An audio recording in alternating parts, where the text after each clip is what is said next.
Lux presents Hollywood.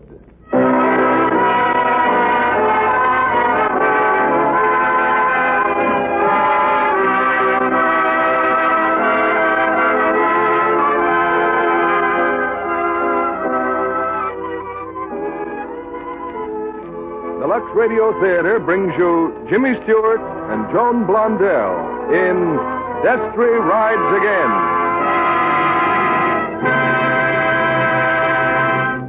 Ladies and gentlemen, tonight we're happy to announce, as regular producer of the Lux Radio Theater, the appointment of Mr. William Keighley, who has been our guest producer several times in weeks past. Prior to 3 years of active service as colonel in the Army Air Corps, Mr. Keighley directed and produced such screen hits as The Fighting 69th, Each Dawn I Die, George Washington Slept Here, The Man Who Came to Dinner, and a score of other stage and screen successes. We are happy to add his talent, experience, and producing skill to our regular Monday evening broadcast. Mr. William Keighley. Greetings from Hollywood, ladies and gentlemen. And I'd like to say first how happy I am to be able to be with you in this theater every Monday night. It so happens that this week is the 25th anniversary of radio. And celebrating that event, we welcome back to the airways and to the Lux Radio Theater a gentleman we've missed for almost 5 years, Jimmy Stewart. He appears in one of his favorite roles as the soft-spoken, gentlemanly guardian of the law in Universal's Western melodrama, Destry Rides Again. Co-starred with Jimmy is another favorite of this theater, Joan Blondell, for whom I've always felt a warm regard, since Joan acted in the very first play that I produced on Broadway. Our story tonight takes us to the early West, those halcyon boomtown years when life was lived from day to day, and gold slipped easily through the fingers, when a fine-tooth comb cost $7, and a sewing needle twice that much, while a cake of soap, if you could get it, was worth its weight in gold dust. So if the belles of the early West were proud of their complexions, it's a credit to the laws of chance. Nowadays, I'm sure that Western beauties by the thousands, just like so many lovely women everywhere, attribute their smooth complexions to Lux toilet soap. And if Destry's descendants ever ride again, I trust it will be to the corner store for a cake of Lux. The curtain rises on our first act, starring Jimmy Stewart as Tom Destry and Joan Blondell as Frenchie.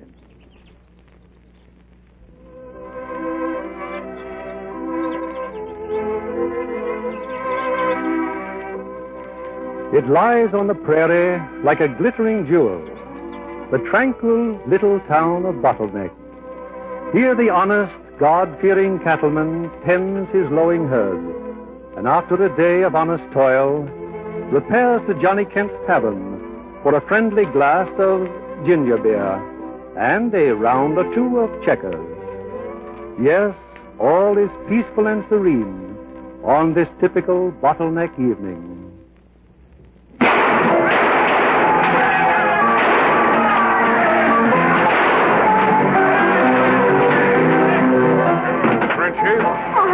What are you doing in my dressing room? Seeking sanctuary? That's quite a brawl. A convenient brawl. Oh? Bugs and Chip started it, so no one can hear the shots upstairs. Oh, I see. Hey, Clara! Yes, ma'am? Stay where you are. I'll change later. Yes, ma'am? Did Kent come down with you, Frenchie? He's still upstairs doing a little arithmetic. Arithmetic? Yeah, he owns Claggett's Ranch now. Well, that gives him a solid strip of land right across the valley. Right, straight across. And from now on, every time the cattlemen drive their heads across the valley, it's going to cost 25 cents a head. Sounds reasonable to me. That's what I like about Johnny Kent. He's not greedy. No, all he wants is everything. Well, now, let's see. 400,000 steers at 25 cents a Don't head. knock your brains out, Mayor. Kent will figure it out. I trust he'll also figure out a way of removing the body of the unfortunate Mr. Claggett. Claggett's not dead. He's only mad. What are you talking Well, about? shut up and listen. They had a poker game up there. Claggett bet everything he owned, including his ranch. Naturally, he lost. Naturally? And when he started to yell he was framed, they threw him out. And who was shot? The sheriff. Sheriff Watson? Claggett went running to Watson. Watson accused Kent, and, well, the boys resented him. He was a fine man, the sheriff. Fine man. Well, Start thinking about a new appointment. Well, I've got just the right man in mind. If he happens to be sober enough to keep on his feet, I'll... Oh. Why, Wash Dimsdale, of course. The town drunk? Are you out of your... Oh, I see what you mean, Mayor. I see what you mean.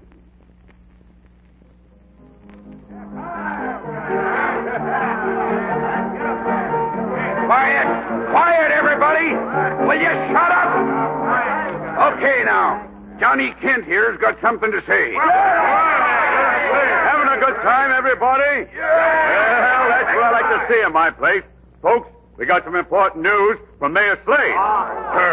Fellow citizens, our esteemed Sheriff Watson has suddenly been called out of town on urgent business. He'll be gone permanent.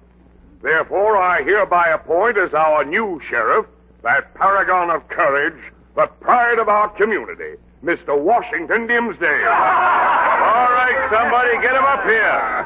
There he is, Johnny, under the table. He's coming, Johnny. Here comes the new sheriff. Little Joe, whatever become... oh, hello, Bessie. What are you cheering for? You, Wash, you're the new sheriff. Hooray for the new sheriff. What? That's right, Wash. Congratulations. Drinks on the house, everybody, and a fresh bottle for the new sheriff. Aren't you going to drink? Bessie, am I really the sheriff? Sure you are. Then no, I'm not going to drink. No, sir. A man has got to choose between the bottle and the badge. Do you hear that, you pack of no-good scum? Listen to me. There's going to be law and order in Bottlenecker. I'm putting the whole town in jail. And if you need any help, I'll be your deputy. No, I wouldn't have you. I want a deputy like I used to be. What? When were you a deputy? When was I? Why, when Tom Destry was sheriff, that's when. You think you're tough and ornery. You ain't nothing like there was when Destry was my boss. But Destry's been dead for 5 years, Wash. Maybe so, but young Tom ain't dead. And his daddy brought him up to be the toughest, fightingest man that ever growed up in the West. I'm sending for him right now. And when he gets here, Destry will ride again.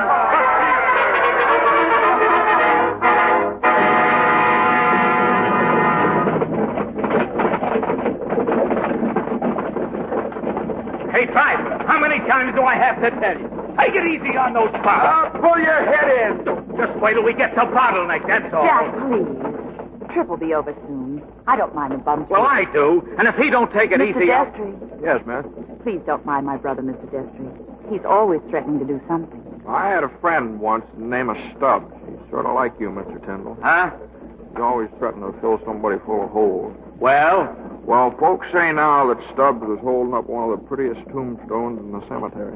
Very funny. This gun here ain't no ornament, and I'm pretty good with it. Mm-hmm. So was my friend Stubbs. Meaning what? Well, just meaning that you got to be careful who you meet up with. For a deputy sheriff, mister, you got some mighty peculiar ideas. But they do make sense, Jack. You know, maybe you should take up a hobby, Mr. Tyndall, like me. See, here, it's wood carving. You'd be surprised the genuine rage you can work off just by whittling away on a little piece of wood. Wait a minute. Are you sure your name's Destry? Now, folks has always asked me that. Your father was a wonderful man, Mr. Destry. Yes, he was. I guess I'm different. I'll say you're different. Yeah, my father got shot in the back. There are a lot of things I do, Mr. Tyndall, just to avoid getting shot in the back.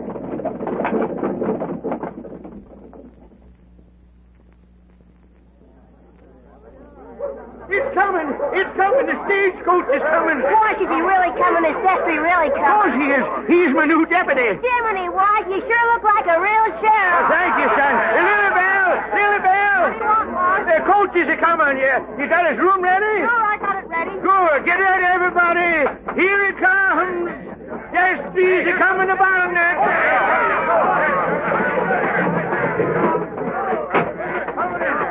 All right, driver, I warned you. I said wait till we get to Bottleneck. Yeah, and what are you going to do about it? Just this.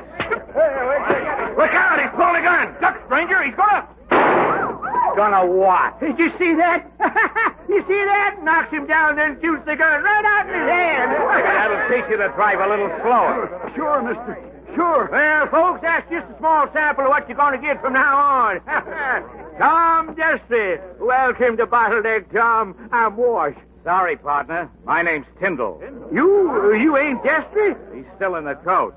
You can come out now. Tom, Oh, hello, Wash. You haven't changed a bit. Well, get out of there, Tom. I'll be right with you, Wash, as soon as I help the lady here. Now, if you'll just hold my birdcage, Mr. Destry. Oh, and my parasol. Yes, ma'am. Oh, no, Look at him, a canary bird. parasol.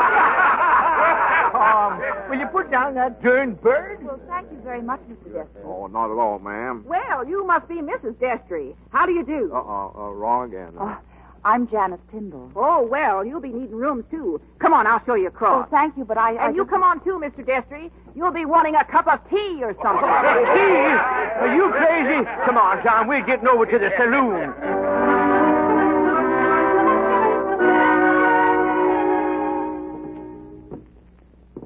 Now, look here, Tom. You're making an impression on this town that's got to be eradicated right now. Well, don't you think first impressions are darn fool things to jump at, though? Around here, you got to jump first. You don't live long. You know, what you're saying reminds me of a friend of mine who woke up in the middle of the night and he saw a great big hand coming at him. A hand? Yeah. So he got out his gun and he aimed and he shot a hole right through his own foot. No. Yeah.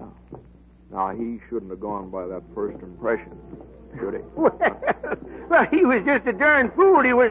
Oh, come on in. This here's the saloon.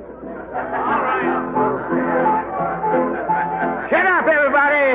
Pay attention. Well, here he is, folks. I want y'all to meet my new deputy, Thomas Jefferson Destry. Hello. Hello, everybody. Destry, my name's Kent. Howdy. And this is Piggy Slade, our mayor. And, Frenchie. Frenchie. Coming. Here's a girl you got to meet, Mr. Destry. Frenchie, meet the new deputy. A deputy or a beanpole? Say, Mr. Destry, how's the weather up there? Yeah. Everybody says that. Come on, everybody. Let's drink to the new deputy. Oh, Destry, I think you and me ought to have an understanding right off. Well, good. I'm all for folks understanding each other. So I'll start by telling you that I've got a hobby. You have? Well, mine's carving napkin rings. What's your hobby? Collecting guns. Deputy sheriff's guns. Whenever I meet one, I ask him for his guns. I ask him real nice.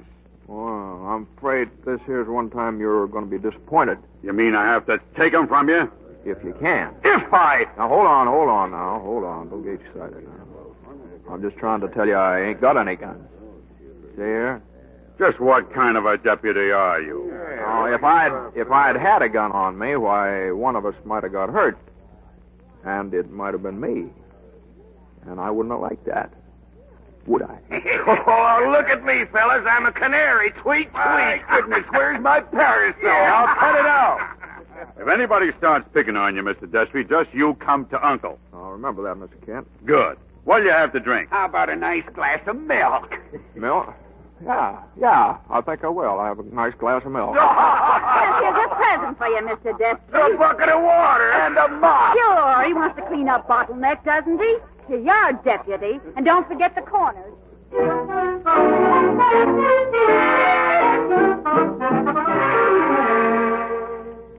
So this is our office, huh, Wash? Yeah, this is it. Oh, Tom. What's the matter? Tom Destry's boy. Laughing stock of the town. Well, looks bad, huh? I told your landlady you won't be needing that room after all. You're leaving on the next coach. Oh, I sort of like it here, Wash. How are you going to face anybody after what you took from Kent and from Frenchie? Well, what do you expect me to do? I expect you to be like your pa, to roar in blasting behind your shooting irons. What happened? You didn't have any. Why? Well, I don't believe in them. Wash, open my bag there. Huh? Yeah, go on, open it. You'll find 2 guns in there. You mean you... Tom! Here, boy, strap 'em on. No. My pa had these on, Wash, the day he got shot in the back. They didn't seem to do him much good then, did they? Well, That's one reason I don't believe in them. what incarnation do you believe in? Law and order? Without guns? Without them. Well, if that don't beat all get out. Oh, Tom, don't you see? The only reason they made me sheriff was to have somebody they could kick around. But I was aiming to fool them, to do things right. That's why I sent for you. Instead, you fooled me. Oh, you will fool them, Wash. We'll fool them together. Don't you see? When you shoot it out with them, somehow or other they get to look like heroes. But if you put them behind bars, then they look little and cheap. That's the way they ought to look. It serves as a warning to the rest of them. Oh, go on home, Tom, and I'll go back to being the town drunk. That's all I'm good for. Now, you're not going back to being the town drunk, and I'm going to stay here and do this job I come for. My pa did it the old way. I'm going to do it the new way. If I don't prove to you that I'm right, I'll get out of town quick enough. First, you got to give me a chance. No. Oh. Now, come on, Wash. You gotta give me a chance. Now, come on. Swear me in now, Wash. Go ahead now. Oh, all right. There's your right hand. All right. You, Thomas Jefferson Destry, swear to uphold the law and do your duty and everything else that goes with it. I do. That's all right. I do. Here's your badge. Just don't let anybody see you wearing it. No guns. Where are you going? I'm taking a walk. I'll probably get drunk. Now, wait a minute. I think I'll go along. You just get in trouble, Tom. I'm warning you. Right, that's the main street? Yeah. Nice hardware store over there. Yeah. Got some mighty fine Bowie knives in stock. Bowie knives, an elegant weapon. Yeah. Wash. No. No, I was afraid you wouldn't be interested. No. Oh, Tom. Look here. You see that hitching post soaked through and through with blood of Sawtooth McGee? He objected to a petticoat his neighbor's wife was wearing, and they fit to a drawer, both buried in the same grave. Sawtooth and the petticoat, huh? Sawtooth and the neighbor. Oh. Also, 4 innocent bystanders. Now, you got to listen to reason, Tom, or get out of town. You know, I had a friend once who used to collect postage stamps.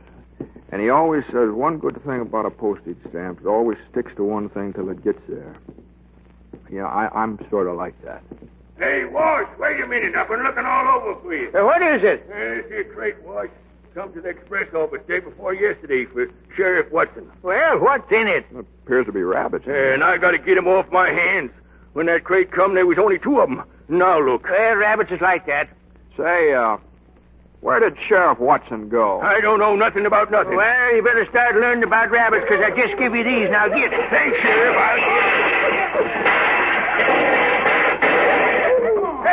There he is, fellas. There's no gun Destry. Tom, run, get out of here. Hey, hold on there. You fellas getting a little playful, ain't you? Yeah, we're full of liquor and full of fight. Hold my horse here, creepy. Now, Bugsy, he didn't mean nothing by it. Don't start no trouble. Trouble? Why, we just want to see the new deputy dance. Come on, Destry, dance. Yeah. I said dance. Now, just hold on a minute now. Hold on. Say, those look like pretty good guns there, Bugsy. Mind if I heft them? Well, I guess you can't hurt yourself, Sonny, just hefting them. That's got a pretty nice weight to them there. You know, aside from being pretty ornaments, a fella can have a whole lot of harmless amusement out of these here toys. Take, for instance, them knobs down on top of that sign down the street there. Huh? Where? Right down the block there, you see. Now, watch him. Now you see him. Now you don't. Yes, sir. Pretty nice weight to those guns. All right. Tom, well, we ain't seen shooting like that. Now, the next time any of you fellas start any of this here promiscuous shooting around the street, you're going to land in jail, you understand? But, Deputy, we were just having a little fun. All right, just so you understand. All right, come on. Come on, Ward. I can't believe my eyes. And you walking around here condemning the use of firearms.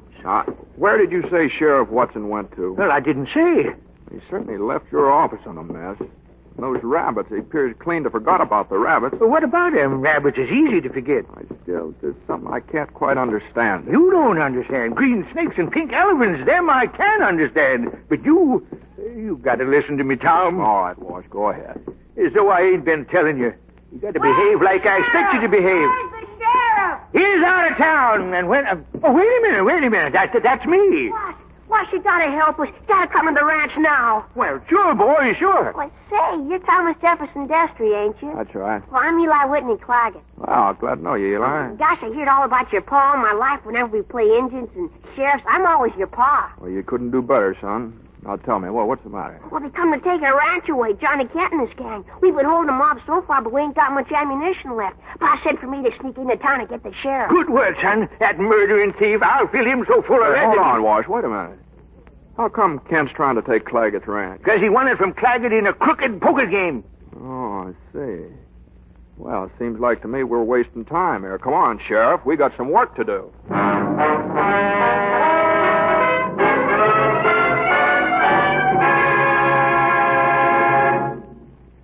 In just a minute, we'll bring you Act 2 of Destry Rides Again, starring James Stewart and Joan Blondell. And now here's Libby Collins, our Hollywood reporter, with news about the stars. Which star are we turning the spotlight on tonight, Libby? A very famous and lovely one, Mr. Keeley, Merle Oberon. Ah, there's glamour for you. I understand Merle Oberon's especially lovely in her new picture, Universal's This Love of Ours. Oh, yes. She plays the romantic role of a French music hall entertainer who becomes a great lady. Speaking of glamour, Mr. Keeley, wait till you see Merle Oberon in some of the gowns she wears in the picture. There's a dusty pink evening gown embroidered all over with pink crystal beads. Mm-hmm. Just the thing for a dark-haired beauty, I'd say. Yes, Merle's famous for her perfect costumes. But lovely as she is, she has some very practical hints for women everywhere. Every woman, she says, is born with a certain amount of glamour, but it has to be developed just as a diamond has to be polished to bring out the sparkle. Lux girls know all about that, don't they, Libby? They do, Mr. Kennedy. They've discovered what a wonderful difference it makes when you find the right complexion care. Merle Oberon spoke about that. Soft, smooth skin, she said, is so important.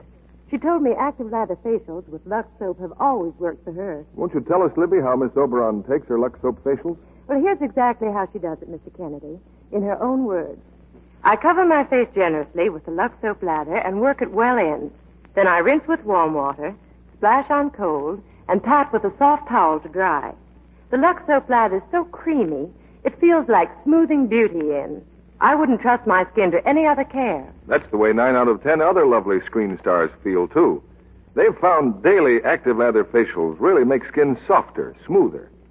In recent tests of these beauty facials, actually 3 out of 4 complexions improved in a short time. This tip from Merle Oberon may help you win lovelier skin. Why not try it? Get some gentle white Lux toilet soap, Hollywood's own beauty soap, tomorrow. Mr. William Keeley now presents our second act. Act 2 of Destry Rides Again, starring James Stewart as Tom Destry and Joan Blondell as Frenchie.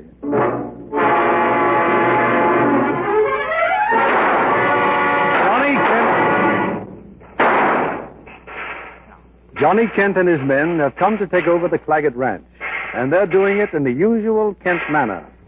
But behind the stout walls of the ranch house, Sam Claggett and his wife have managed thus far to hold their own. Stop that shooting! You hear me, Kent? Stop that shooting! Boys? Well, hello, Sheriff. And Mr. Destry. Put down your guns in there, Claggett. I'm taking over here. What? We got here just in time. And stay in the house. Kent, I said we was to have law and order around here. Certainly. To do your duty and get those people out of my house. Your house? Maybe you better look at this paper. I ain't interested in no documents. You mosey on out of here before I start blasting. Mr. Kent, could I see that paper? Certainly. This signature here, is that Claggett's? Well, you don't think I'd forge it, do you? Come on, Wash. Go inside and talk to Claggett. Thunderation, Tom. Who you trying to protect around here? See, Mrs. Claggett, it's like I told your husband just now. Deputy or no deputy, we ain't giving up our ranch. Oh, but your husband signed this paper, ma'am, and it gives Kent a perfect legal right just to the property. Doesn't it, Wash? Sure it does, the way we're operating now. I told you about that poker game. I was winning when that Frenchy girl spilled a pot of coffee in my lap. While I was cleaning it off, they switched cards on me. I don't doubt that a bit, but it's your word against theirs. Fine goings on when the law takes the side of cheat. No, I'm sorry, Mrs. Claggett, but you folks stick around town and we'll figure some way to get your ranch back for you. That's what Sheriff Watson said the night he disappeared. Watson couldn't do nothing about it. Everybody knows that he left town sudden like. Yeah, I'll bet he did. I bet he did. Huh? Nothing. You help these folks get together, Ward. I'll go and see Kent. All right. What about it, Destry? Well, the ranch is yours. Well, good. I can see you and me are going to get along fine. Well, we have to enforce the law, don't we? You sure do. We sure do. You hear him, fellas? And I thought he was dumb.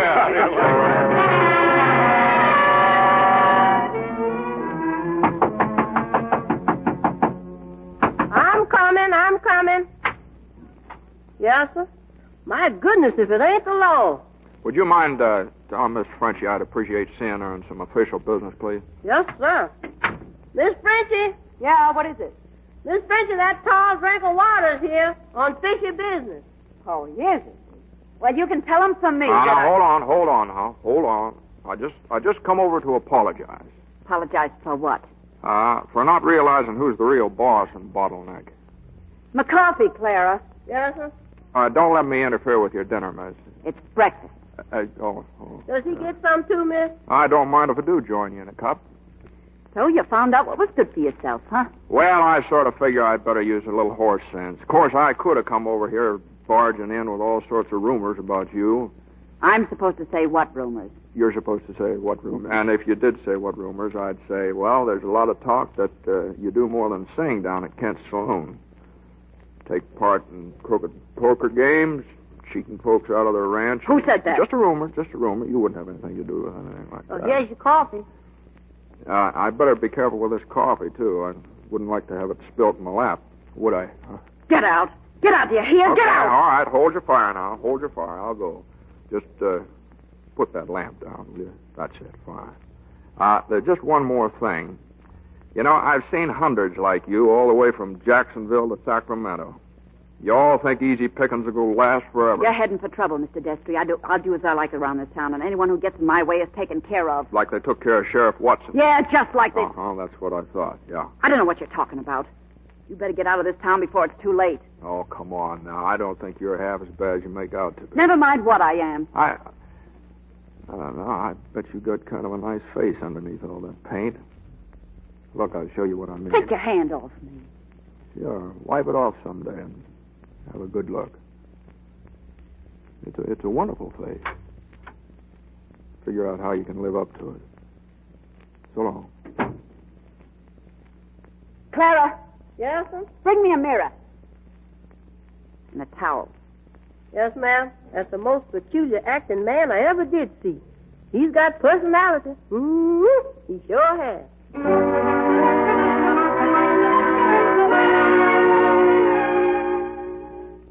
Don't you and Sam worry one bit, Miss Claggett. You can stay here as long as you want. Oh, I sure appreciate it, Lily Bell.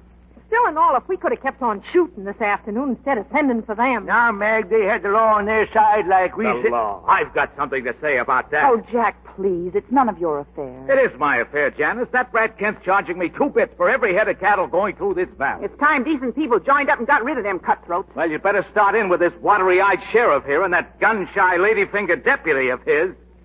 Come on in, Destry. I saw you standing there. I wouldn't have said that, Tyndall. Don't you turn your back on me. Jack, please. You heard me, Destry.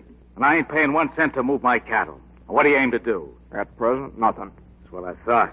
Well, I'll do something if I have to take the law in my own hands. Nobody's going to set themselves up above the law around here, you understand?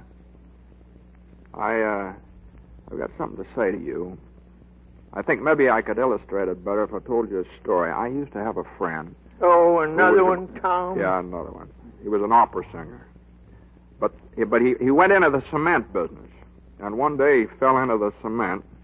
And now instead of singing in the new opera house in St. Louis, he's just part of the cornerstone.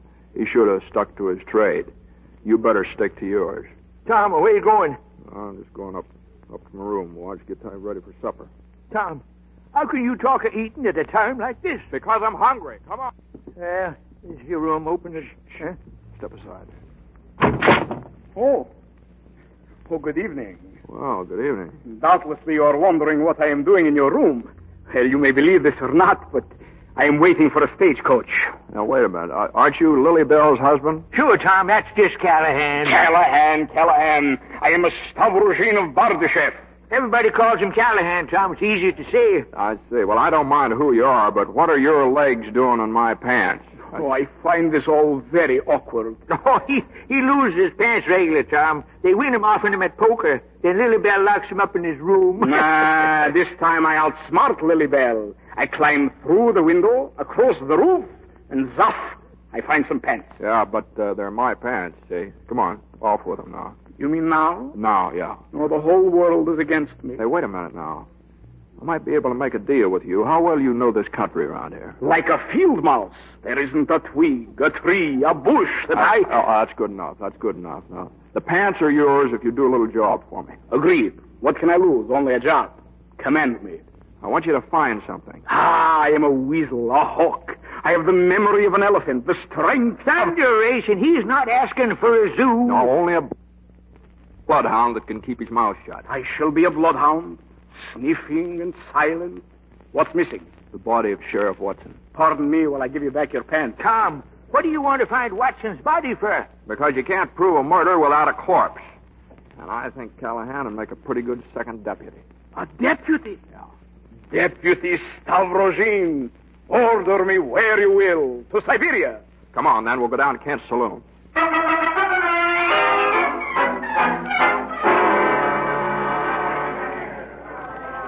It's me, Frenchie. Open up.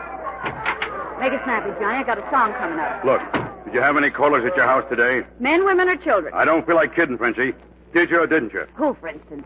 Destry, for instance. Why not? That's better. What was the conversation? He came to apologize. And that's all? All he had time for. He was in a hurry to go, just like you are now. Okay. But if I ever catch you stacking them on me, I'll personally put the lights out so I don't know you from anyone else in the game. Get my dress, Clara. My, he just ain't got no personality at all, is he?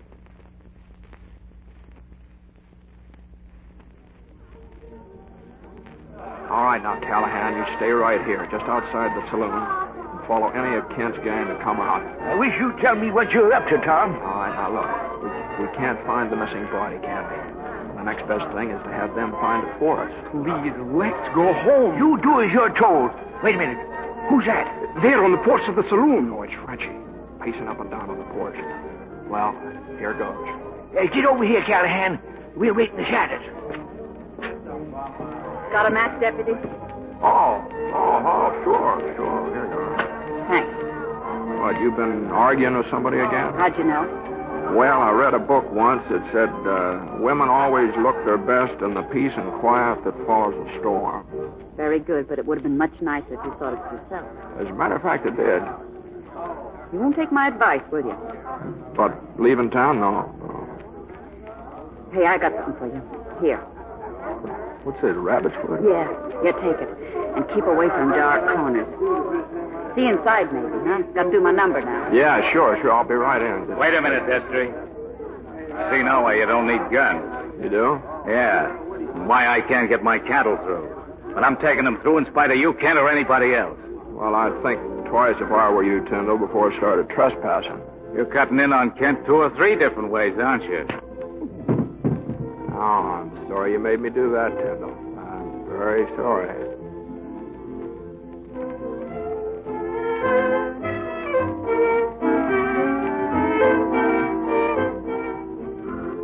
Oh, good evening, Mayor. Evening, son. Frenchie sure sings a song, don't she? Oh, she sure does. She certainly does. Say, I was kind of hoping I'd find you here, Mayor. I wanted to talk to you. Privately, Mr. Destry? Oh, no, not at all, Kent. Why don't you join us? Thanks. I'll tell you what was on my mind. It seems every time the sheriff or me asks a question, folks just shut up or walk away like they never heard it. Well, they just don't cotton to sheriffs. Well, you're probably right, yeah. Sheriff Watson wasn't very popular either, was he? Meaning what? Well, nothing special. Hey, Frenchie, over here. You like my number, Mr. Destry? Oh, yeah, I like that. Good. Then you can buy me a drink, huh? Fine, yeah. About what's on your mind, Destry? Watson left town. Yeah, well, that's what I say. But we thought he might have left something behind, like a body, maybe. This is a lively conversation when a lady wants a drink. Oh, come on, Deputy. Wait a minute. I haven't settled with Destry yet for that very good favor he did me out at Claggett's Ranch. I called for some champagne. The best. Well, in that case, you'd better stay right here, huh, Frenchie? Jeff, come here. Yeah, Johnny? Tell Eddie to ice up some champagne and send it over to the table. Sure, boss. Wait a minute. Then ride out to the place and see if it's gone. Huh? If what's gone? Oh, you mean... Yeah. Well, if it is, then Destry's done it. And if he did, can I personally slap him in the mouth with my pistol? Hit Destry? Yeah. You wouldn't want to hit a dead man, would you, Jeff? Huh? Oh, I see what you mean. Now get going.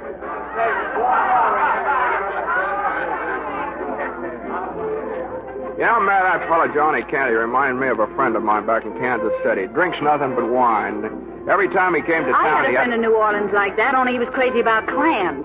Every time he'd come to town, he'd rush to the nearest restaurant and order 100 clams. Oh, I'm sorry I interrupted. Oh, that's all right. There isn't much point to my story. What with clams? Yeah, this particular time they didn't have any clams. So they brought him oysters, and he just about tore the place down. He was so mad. What's the point of that? Well, the point is he found a pearl in one of them. That big. That's good. No, it was bad. The oyster, I mean. Killed him. Who got the pearl? I did. Well, here it is, Destry. Champagne.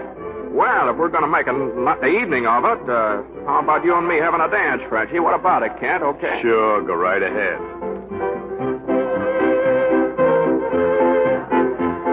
You just won't listen to me, will you? Well, I'm not going to warn you again. That's all right. I still have your rabbit's foot. You're going to need it. Say, isn't that our fearless sheriff, Reginald? Oh, yes. Yeah, I believe it is. Tom, come here, quick. Sorry, Frenchie. I'm sorry, too, Tom. I'm always in one.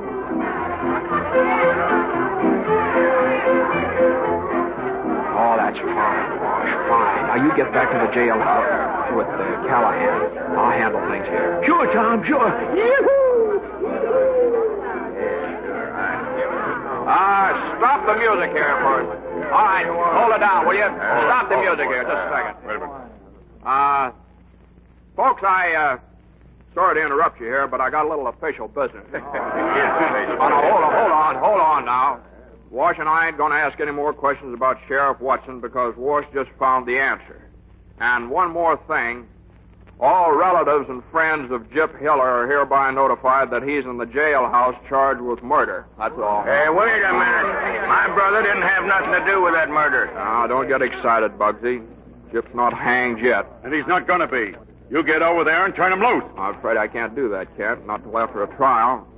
Maybe by then he'll explain what he was doing just now when Callahan and the sheriff found him with Watson's body. Good work, son. Good work. And just to make sure there won't be no miscarriage of justice, as Chief Magistrate of Bottleneck, I'm going to try this here case myself. Oh. You're going to try it yourself. Oh, I see what you mean. So do I. Sorry I got so upset. How about finishing our dance, Deputy? No, thanks, Frenchie. I believe I've danced to Kent's tunes too long. Good night.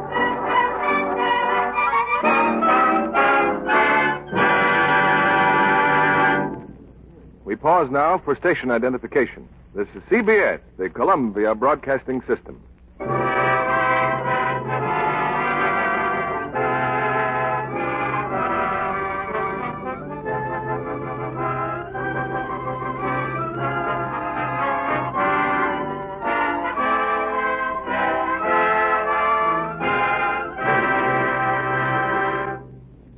In a minute, we'll bring you the third act of Destry Rides Again, starring James Stewart and Joan Blondell. Meanwhile, I'd like to introduce a rather unusual young woman. She's had years of acting experience, yet she's only 19. It's Miss Nancy Gates, soon to appear in the RKO radio picture, The Spanish Main. Tell us, Nancy, how old were you when you began your acting career? Well, I was 12 when I appeared on a Dallas radio station. At 13, I was booked for a theater dancing and singing act. And that brought you a movie contract. It helped, Mr. Keeley. But actually, it was my picture in a Dallas paper that did the trick. I came to Hollywood with my mother in 1941 for a vacation. And? Well, RKO talent scouts had seen the photograph, and I was signed up 2 weeks later. So the Hollywood vacation turned into a Hollywood career. That's right. I've appeared in a number of RKO pictures. The Master Race and This Land Is Mine are 2. And you'll be appearing in many more, I'm sure. Don't you agree, John Kennedy? I certainly do. If I may say so, it's easy to see why that newspaper picture got Miss Gates a Hollywood contract. And I'm sure if the women in our audience could see her, they'd be interested in her beauty care. Do you want to tell us about it, Miss Gates? It's a very simple one, Mr. Kennedy. Active lather facials with Lux soap. There's a real beauty soap. No wonder it's such a Hollywood favorite. Maureen O'Hara, the star of The Spanish Main, always has Lux soap in her dressing room. She uses it every day. You know how gorgeous she is. Thanks for telling us about that, Nancy Gates. In Hollywood, hundreds of stars and starlets find they can depend on gentle Lux toilet soap care. That's because Lux is a quality soap, made only of the finest ingredients.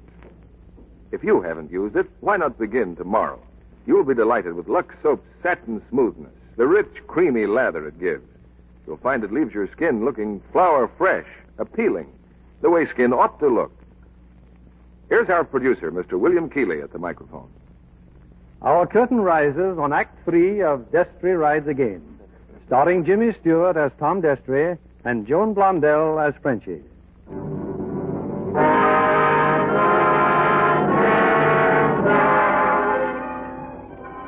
Gyp Hiller's in jail, charged with the murder of Sheriff Watson.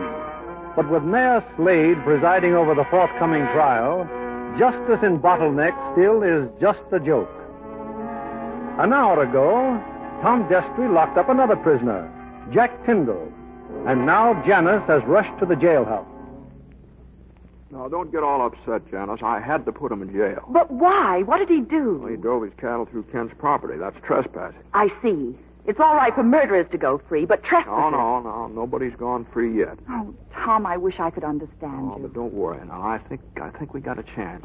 Good chance. A chance for what? Well, I can't say right now, but... Well, if you want to see Jack... Oh, please. It's right down this way.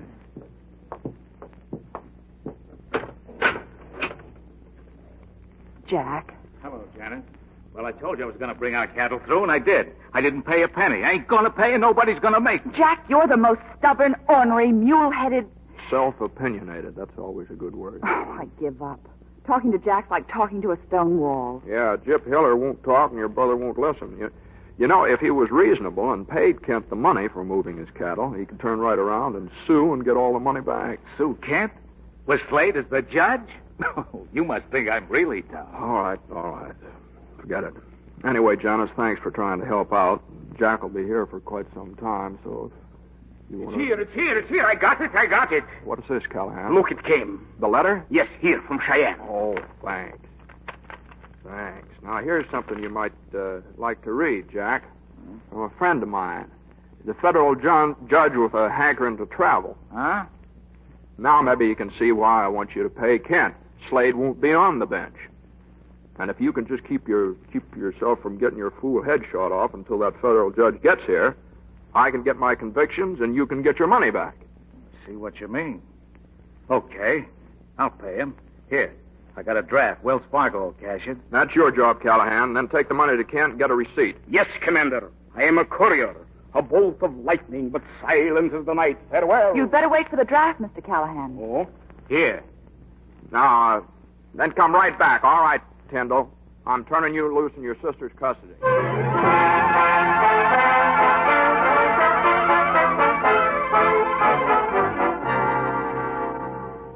Wash, why don't you go home and get yourself some sleep? I'll handle things around the jail here. Yeah, I guess I will, Tom. Just wish Callahan had come back. Oh, it's all going to work out fine, Wash.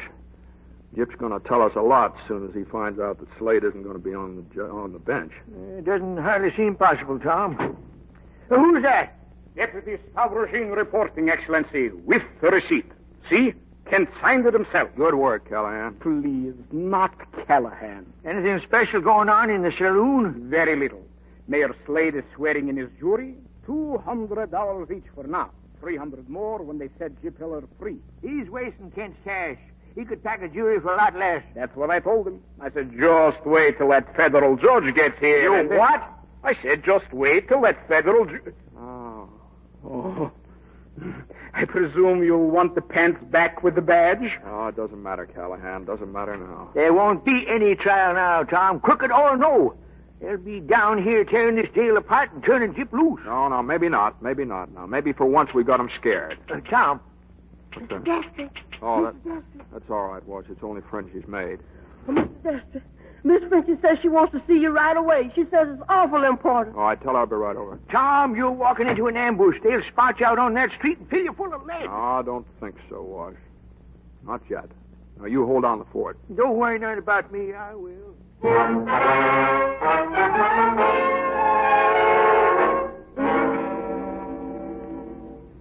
So glad you decided to come, Tom. Well, your maid said it was important. It is.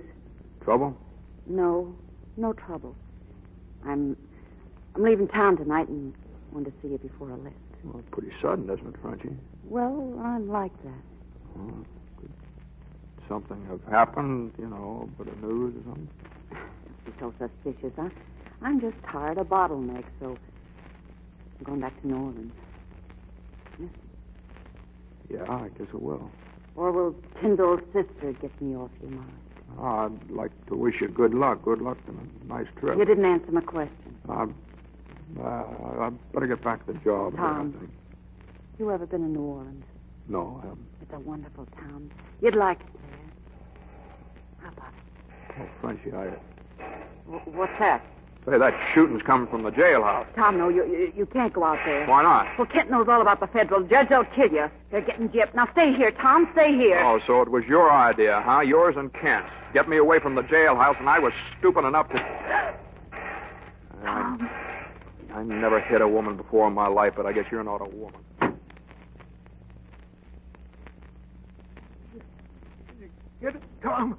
No, Wash. Tom, did you get him? No, Wash, they were gone when I got here. I fell asleep, Tom. Didn't hear him till it was too late. Oh, don't talk, Wash. Callahan's getting a doctor. Is it bad? No, but it just makes me so doggone mad. Shot in the back. That's the way they shot my pa. They didn't dare face him either. Didn't give either of us a chance, did they? No. Oh, plumb took it out. Plumb took it out. Hey, now listen, Wash. I'm going to the rooming house, and I'm coming back wearing those guns of my father's. You'd like that, wouldn't you, Wash? Wash. Oh, no.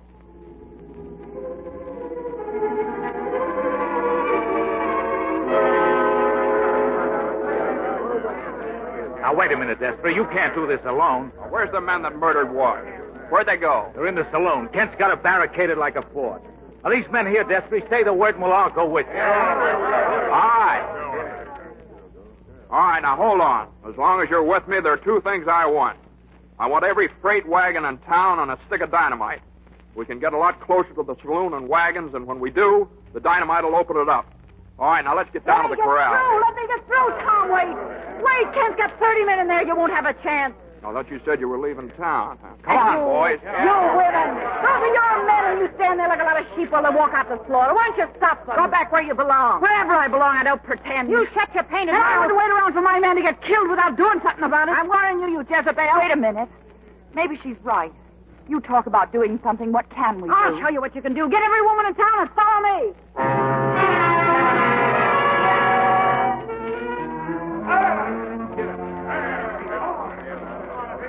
All right, you men, all in your wagons? All right, now we'll head down the main street, bring your horses to a gallop, and when I throw the dynamite, cut in toward the saloon and start shooting. All right, let's go. Come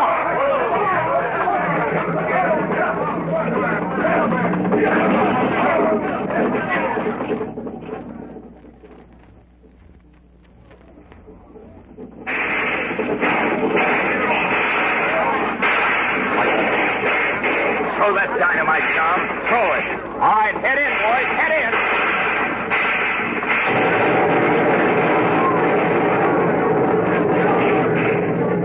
Tip the wagons over. Use them as barricades. Tom, look. Are you women crazy? Get back there. They're marching down the street between us and the saloon. Get back. Hold your fire. Frenchy, hold those women back. Follow us. Not even Kent is shoot at a woman. Frenchy, get those two women off the street. They're coming in, Johnny. Keep your men out here, Tom. Then if you gotta shoot it out, at least for once, it'll be face to face and on the level.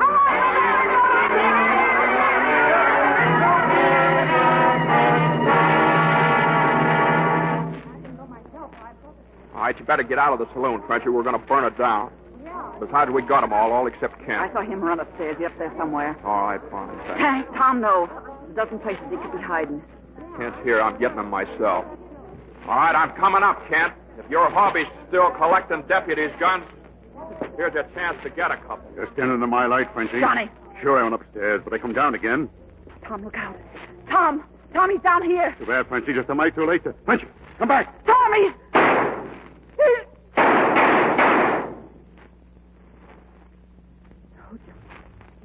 Not too late. Frenchy. It's Johnny. He's dead. It had to work out like this, didn't it? Maybe it'll make up for Wash. But why did you save me? Why? Paint still on my face. Never learned how to take it off. It's a wonderful face. Tom, you're in love with that Tyndall girl, aren't you? You suppose she minded the kiss in the spot? Oh, no, Frenchie, I don't think she minded at all. Thank you, Destry.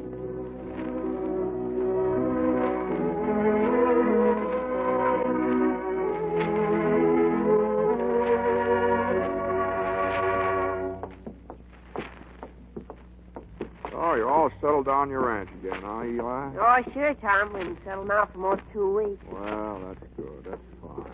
Things sure are quiet around here now. Yeah, they sure are. Say, you see that hitching post over there? Did you ever hear the story about Sawtooth McGee? Oh, everybody's heard that one, Tom. Well, I sure could make him up, couldn't he? Sure Hey, did he ever tell you the one about the guy... Tom, hurry. He's gone mad. Well, Janice, what's the trouble? Lilydale's husband, Callahan. Hurry, Tom, hurry.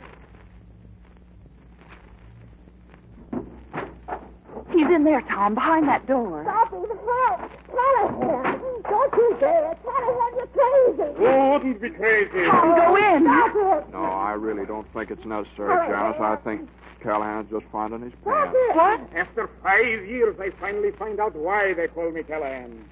Oh, you had a husband once, huh? And his name was Callahan. Well, the old regime is over. Has come the revolution. Boris Stavrogin is now the head of his house. Come here, madam. Gaze. What is your husband's name? Well, Speak. Stavrogin. See that you don't forget it. Now, how about the kiss, Lily Belsky? Why, Boris Stavrogin. Oh, I'm sorry. Tom, it sounded like murder at least. Oh, well, that's just probably the Russian way of expressing something. And, speaking of marriage, Janice. Yes, Tom? I had a friend once down in Texas, and he'd always been so busy he never had a chance to propose to his girl. One day...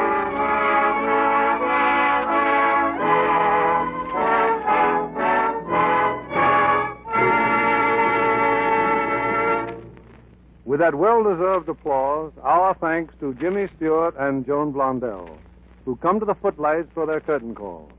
And Jimmy, I hardly need say how happy we are to welcome you back to the Lux Radio Theater.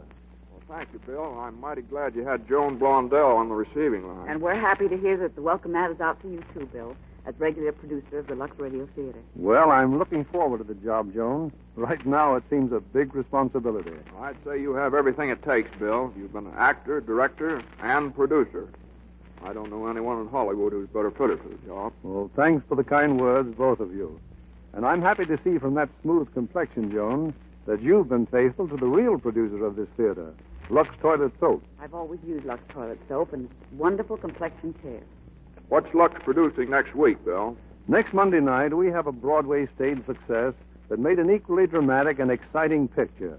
It's Hunt Stromberg's psychological thriller, Guest in the House, starring Robert Young and Ann Baxter.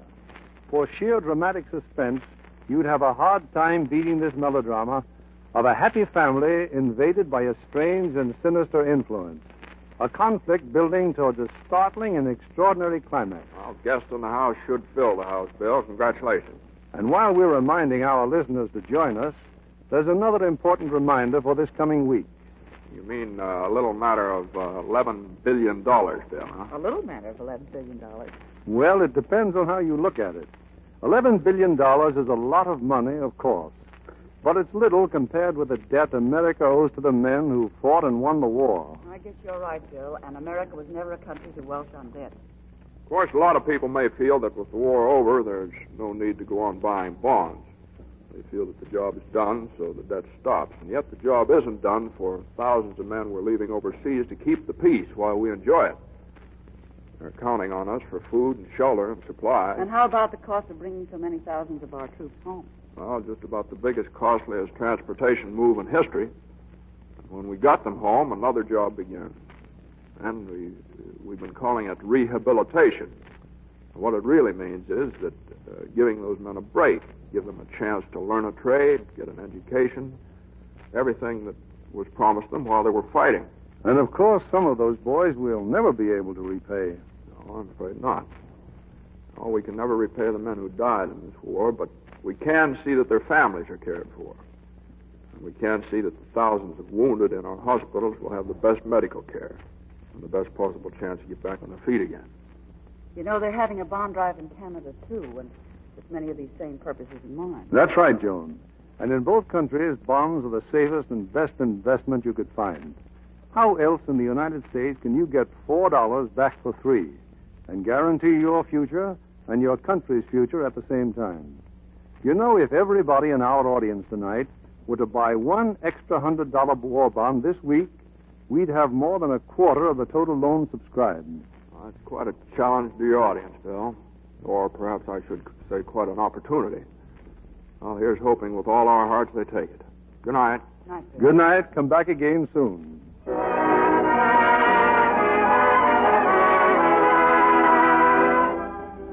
Our sponsors, the makers of Lux Toilet Soap, join me in inviting you to be with us again next Monday evening when the Lux Radio Theater presents Robert Young and Ann Baxter in Guest in the House. This is William Keighley saying good night to you from Hollywood.